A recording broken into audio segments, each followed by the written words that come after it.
Pokemon Legends ZA is one of my favorite games in the entire franchise, but there's one part of it that absolutely ruined my life, and that is the DLC. Coming off of just playing the Sword and Shield and Scarlet and Violet DLCs, I was expecting something similar, and enjoyable. But instead, all I got was, well, I'll get to that later. Let's actually go through my experience and let me explain what happened. So going into the DLC, I had just completed the main game and I was excited. I saw there was a lot of promotion for cool new Mega Evolutions and whatnot, so I figured let's get straight into it. Now the story was interesting at first. I mean, you got a little girl traveling through dimensions trying to find some legendary Pokemon and you have to make donuts for Hoopa. It's a little random for sure, but once we learn the gameplay loop, it should make sense. And it does. I really do like the idea of making donuts to power up Hoopa and having a longer time or better powers in the Mega Dimensions. Now in these Mega Dimensions, the issue is that it's literally the same game over and over again. So usually with DLCs, at this point, I would expect something pretty much brand new. In Sword and Shield, we got like a completely different game. I mean, you can't even compare the experience from the main game to the DLC in Sword and Shield. Scarlet and Violet, yeah, it's pretty similar, but it does feel distinctly different at times. But in this, you do get a change of scenery with the Hyperspace Lumiose, and you kind of have different objectives, but ultimately, it's really just battle zones and wild zones with a few extra steps. And also, it costs a lot of money to play through it. At the start, I really did enjoy this hyperspace thing because I thought it would evolve into something better. I mean, there are a few side quests and stuff, and the new Mega Evolutions started to get pretty cool, and as a Tatsugiri fan, when I saw Mega Tatsugiri, I was pretty hooked, honestly. But the problem is, you are set to go through several levels of essentially the same thing. As you progress the story, you get a new batch of tasks to complete for Corbeau as he does more research about what the hyperspace thing is. And even though the story is interesting and the characters are actually very fleshed out in the DLC, it's not necessarily something that makes the game more fun to play. After the first couple hours of doing this gameplay loop, it's not the worst thing ever and honestly pretty enjoyable, but I would say about halfway through the DLC, you start to realize that there's no light at the end of the tunnel. Like, this is all we got for the DLC. Now, if you want to get a lot of specific details about the DLC, I did talk about that in my full video of the ZA game, but now that I'm talking about my feelings, I feel like I really do need to vent out how annoying it was to get footage of this game. So when I record my videos, I always just record while I'm playing through the game, and maybe I'll pause during some downtime.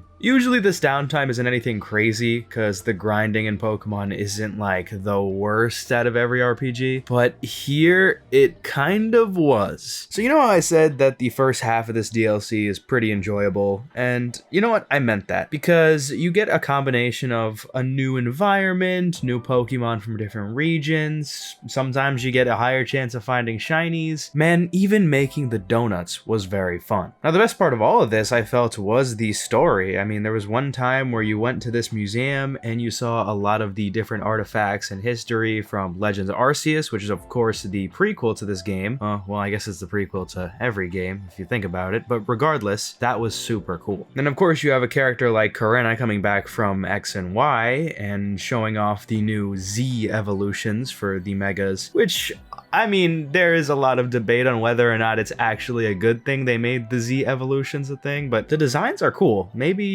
I'm wrong here, but let me know what you think about them. But going through this, I remember the first time I got actually annoyed with the DLC was this Crabominal quest, and this boss, for some reason, was just impossible. So you fight against two Mega Crabominals, and they just run around in this tiny box, and you have to dodge and somehow defeat them. I don't even remember how I did it. I think maybe I was just really over leveled and I came back and did it, but the time when you're supposed to do it, I had no chance. I was just getting destroyed over and over again. So yeah, that thing about pausing so I could grind, well yeah, this was the first moment. I think I was paused for like 30 minutes to an hour just fighting this boss over and over again, and I didn't even beat it at the end of the day. Like, it was one of the worst experiences in a boss fight in any game ever. And the craziest thing is, that was only the beginning. So you know how I was like, you have to complete all these tasks and missions missions before you can progress the story, like because Corbeau has to do research and survey. So there's these things called survey points that you get from completing the tasks, and you have to get them in incrementally higher intervals every time. Now this started to feel like a lot when I saw 50,000 survey points. It was a painfully tedious grind, that is for sure. What I didn't know is that this was actually only the beginning. Yeah, this gets a lot worse. The 50,000 survey points is technically at the end of the DLC, but I say end in quotes because it's like the DLC ends halfway through it. So when you get to the end and you make the Bad Dreams Cruller donut and fight Darkrai, this is not the end of the DLC, even though it feels like it because we know that Rayquaza is the real end because we saw it at the start. So it's not like I beat this expecting there to be nothing after, but I guess I was thinking it would come like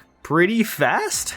No, it didn't. Actually, we have to collect 70,000 survey points to get Groudon and Kyogre. This really blew my mind. The only new content in this part of the game is rematches with Mega Pokemon that you've already fought. I don't know how they thought this was okay, that they could just add this at the end of the game without adding anything new, but they did. They really did. So, well, I did it. I got the 70,000 survey points, caught Primal Groudon and Kyogre, and I thought this would be it. This would be the end. No, it's not. The final task in the DLC, technically, 100,000 survey points. This literally made me sick to my stomach. You don't know how long I spent grinding this game just to get this video made when I was doing it originally. And then when I saw 100,000 survey points, I couldn't believe it. I spent hours and hours grinding useless missions that didn't feel fun at all, and then I had to do it again for a third extra of the time. This is one of the worst ways you can pad your game, by adding things that you've already done, but just more. Like, I get it, I know what a gameplay loop is. I've played so many video games that do have them, but doing it like this is not the way, especially when you paid extra money to play this. I don't know about you, but I do enjoy a little bit of grinding, just a little, you know, if it feels like it's productive. At this point in the game, my whole team is level 100. I have the megas for my entire team. I've seen every new mega evolution. I have no reason to continue playing this game other than getting Rayquaza. And to be honest, I don't even really want it that much. I mean, it's cool to get the legendaries, of course, but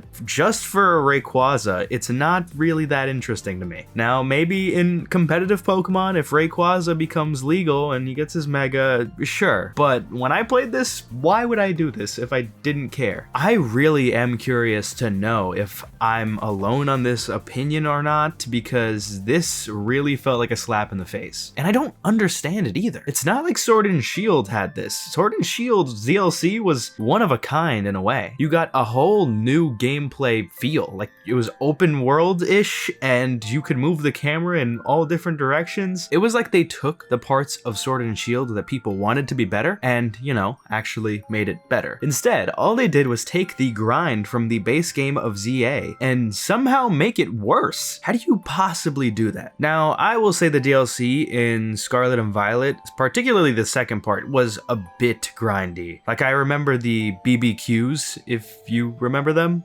Yeah, they weren't fun to do. They were kind of meaningless as well, and you had to do so much of them to actually be able to unlock a lot of different Pokemon and upgrade the different areas of the Blueberry Academy. And while that was a grind, I felt like the progression was a little bit more rewarding, because you knew you could like upgrade the different zones of the Blueberry Academy and it would get you new Pokemon. You didn't know exactly what they were, which was kind of enticing a little bit to get the grinding done. In the DLC here, you know you're grinding for a Rayquaza. There's not like any sort of surprise or fulfillment that you'll get. It's more like a relief that it's done rather than an enjoyment of what you earned. It's not something I want to ever see in a DLC ever again. Now, like, why it was even like this, I don't know. Maybe ZA was just the last bit of the Switch era that Pokemon was trying to squeeze out and get a little bit extra money in before Gen 10 or something. Because this just felt unusual. Like, it was such a good concept of the DLC. The writing of the characters and the story was really good, honestly, and the world building that they added with returning characters and references to past characters. Even the Hyperspace Lumiose area, even though it was kind of like a reskin, it was still cool. I thought it was nice. I just think that in a way it felt like the bare minimum that they did for the gameplay. Like they tried to compensate for the bad gameplay with a good story. And I really think you could go back through the game and you'll notice this, like you'll get this vibe. You'll finish a section of the gameplay, right? And you'll be so annoyed. But then like the writing of the dialogue is pretty funny and the story itself is interesting. So you can kind of look past how boring the gameplay you just did was. It does get to a point though, and that does get to like the 70 to 100k survey point mark. So how would I have done this DLC to make it better? Well, I guess I have to really think about that one. And while I think about that, maybe you can think about subscribing to the channel because it's free and the best way to support me, and then you see all my new videos. Okay, anyway. Well, first of all, I think the biggest issue with the hyperspace stuff is that it's time. Like you make these donuts, right? And you make them really strong and they're cool. And I like that part of the game, but for some reason, the timer just hurts it more than helps it. Like I noticed that whenever I would get into a flow, it would just end in a lot of different situations. And that really does hurt the enjoyment of the game. I understand the idea of you want to progress to learn how to make better donuts and stuff, but it does get to a point like, all right, I'm not really learning anything else. I know how to make the donuts. It's just not enough time to do what I want to do in a certain area. If I want to just go into a hyperspace area and shiny hunt, I should just be able to do that, but I can't. And it is really disappointing. This also made it really annoying when I was grinding certain parts of hyperspace. Like it's technically like randomly generated, right? So you could go into a hyperspace area and it's just not really worth your time. Like it's just not worth a donut that's being spent on this area and you spent it anyway. It's oftentimes really hard to know whether or not you're about to spend a really important donut on a useless area in hyperspace that isn't going to get you any points like that. So yeah, if you ask me, I guess you could say remove the timer entirely and just make the donuts have special powers. I think if they did that, or at least make it a feature after you beat Darkrai, because you can get those 70,000 points easier and the 100,000 points easier. Or at least, you know, enjoy the process of it instead of just mindlessly going in and out of hyperspace. The next thing, definitely the areas and environments. You gotta make new models or something. Like, I don't know what you have to do, make new textures or something. The recolored areas do get really ugly after you play through them a million times. It's just not a nice thing to look at when you're trying to be in this hyperdimension, hyperspace mode of thinking, right? And then you just see the same area over and over again. It doesn't feel new. It doesn't feel intergalactic. But hey, I mean, it's Pokemon. You're going to get reused assets all over the place, so you can't really be that surprised. I'm still saying that would definitely take it up a notch, just fixing the visuals. It's just a common issue with Pokemon games these days, I guess. And then, as easy as it is to just say and throw out there, you gotta make it cheaper. I'm not paying $30 for this. Oh, I did. Well, if I went back in time and I didn't have to pay $30, I definitely wouldn't, because yeah, that's just way too much for what this is. Maybe this is like a $10, $15 DLC, but I don't understand how they justify $30 here. It's just not worth it. I mean, even if they did want to price it at 20, that would be way better. But 30? Dude, 30 is like a billion different games that are amazing on Steam, for example, right? You get like Deltarune on Steam for less than that. But dude, $30 for this piece of crap DLC? I don't know, man. I really don't know. I don't like leaving games feeling worse than when I started. That's like probably the worst thing ever, because video games in general do take a lot of time out of your day. So when I finish a game, I want to be like, that was a great use of my time. I had so much fun and I wish I could play it again for the first time. And here, I wish I never played it at all.